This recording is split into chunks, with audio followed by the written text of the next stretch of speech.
আমার বাচ্চা নয় পাগল হয়ে যেতাম। আপনার কি মনে হয়? আরে রক্ত বিক্রি করে দিবেন আপনি? কি কি বলেন আপনি? আমি যখন 7,000 টাকা বেতনে চাকরি করছি, আমার বাচ্চা একদিন রাতের বেলা অসুস্থ, টাকা কই পাবো আমি? মানে পাগল হয়ে গেছি। আর আপনার এটা বাচ্চা না? দেখি এদিকে আসো তো আম্মু, দেখি দাঁড়ান, একটু তো আমি ধরতেও ভয় পাইতেছি। এই বাচ্চাটা আপনি একটু বুঝিয়েন, এই বাচ্চাটার এর যে খাবার খায়, খাবার খাওয়ার পরে যে জিনিসটা হজম করে, সেটা তো আপনার আমাদের পিছনের যে পথ আছে সেটা দিয়ে বের হওয়ার কথা, কিন্তু সেটা না হয়ে এই খাবারটা এখানে এসে জমা হয়, মানে যেটাকে আমরা পায়খানা বলি না। আচ্ছা একটু দেখেন তো, দেখছেন মানে এখানে এখানে এখানে এটা আসলে আমি তো ভিডিওর জন্য দেখাতে পারবো না। ওনার পুরো থলিটা এখানে বের হয়ে যাওয়া।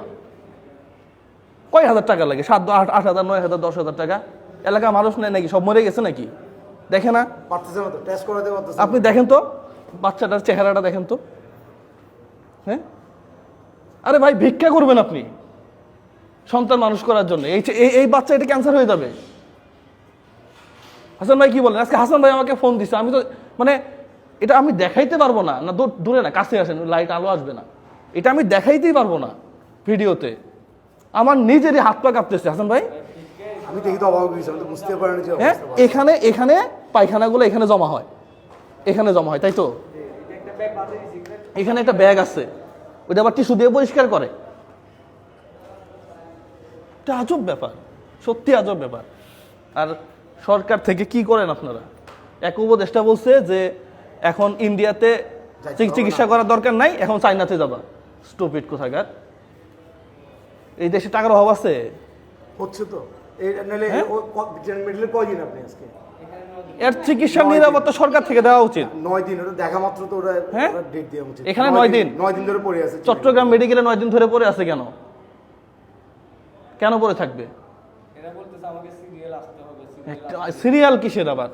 বাচ্চার জন্য সিরিয়াল তো ভয়ঙ্কর অবস্থা। এটা ভয়ঙ্কর অবস্থা। এটা আপনি বোঝেন, এখানে খাবারগুলো এখানে বের হয়ে যাচ্ছে হজম হওয়ার পরে, একটা পলিথিন দিয়ে রাখছে, সেখানে গিয়ে জমা হয়। পরিষ্কার করে এগুলো, কাপড়গুলো চেঞ্জ করে দাও, কাপড়টা চেঞ্জ করে দিতে দিন বলবো। কিন্তু খরচও তো বেশি না।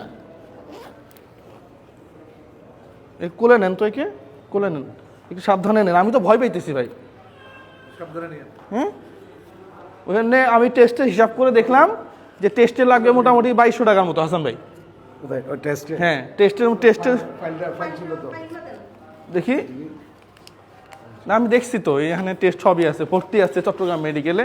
টেস্টের জন্য 2200 টাকা লাগবে না, এখানে দেখে আর লাভ নেই। এটা তো পড়াশোনার দিন হ্যাঁ, কিছু খরচ, অপারেশনের দিন আরো খরচ আছে। হ্যাঁ আচ্ছা, আপনি বাঁচাতে পারবেন এরকম হলে? এই যে হাসান ভাই হ্যাঁ, কাছে আসেন। এই যে টুকটাক কাজ করে এই বাচ্চাটার এখানে 5,000 টাকা আছে। হ্যাঁ, এই 5,000 টাকা দিয়ে উনি ওই যে ওষুধ এবং টেস্ট যেগুলো আছে, হ্যাঁ এগুলা করে নিবে। হ্যাঁ, পাশাপাশি 1, 2, 3, 4, 5, হ্যাঁ এখানে আরো 5,000 টাকা আছে। এই 5,000 টাকা অপারেশনের সময় মনে হয় লাগবে, ডাক্তার বলছিল। হ্যাঁ, তাহলে 5,000। পছন্দ হয় বাচ্চাটা।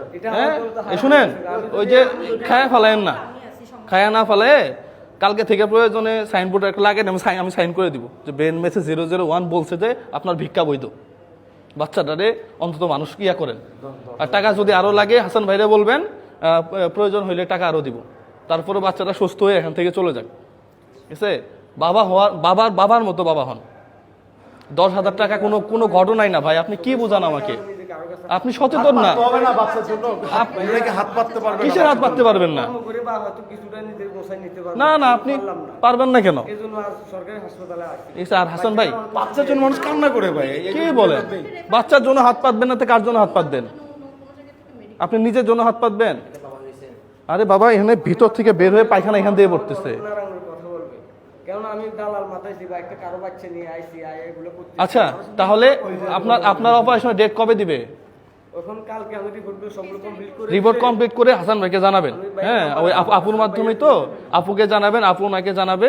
আপনি অপারেশনটা করার পরে যেদিন যাবেন সেদিন আমাদেরকে ফোন দিবেন, আমরা এসে আপনাদেরকে বিদায় দিব। ঠিক আছে? আর হাসান ভাই, এই টাকাটা আমার এক শুভাকাঙ্ক্ষী, সেই ইউএসএতে থাকে। হ্যাঁ, ওনার জন্য দোয়া করবেন। পাশাপাশি আমার এক আপু আছে, সেই ঢাকাতে থাকে। হ্যাঁ, ওনার মা মারা গেছে, তো ওনার জন্য দোয়া করবেন আর কি। হ্যাঁ, আর আপনি এটা করেন, প্রয়োজনে লাগলে আরো দিব আর কি।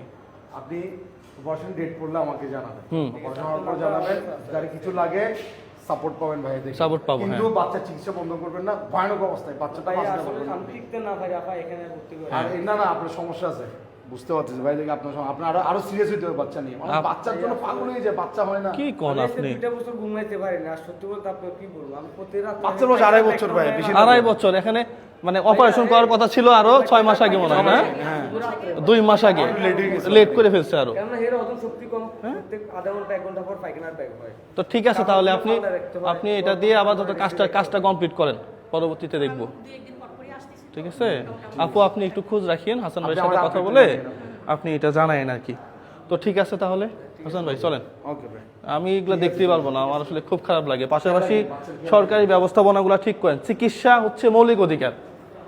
তো আপনি যদি আমার এই চিকিৎসা নিরাপত্তা না দিতে পারেন, তাহলে এই সরকার গঠন করার দরকার কি? আওয়ামী লীগ আসলে কি আর বিএনপি আসলে কি আর জামাত আসলে কি? সবগুলা চরিত্র তো একই দেখতেছি। খালি বেগম পাড়ায় বাড়ি বানাইলে তো হবে না, সবার আগে চিকিৎসা নিরাপত্তা। জীবন না থাকলে আর দেশ থেকে লাভ কি? এই দিক দিয়ে একটু খেয়াল রাখবেন। সবাই ভালো থাকবেন, সুস্থ থাকবেন। আসসালামু আলাইকুম ওয়া রাহমাতুল্লাহ। কি আমার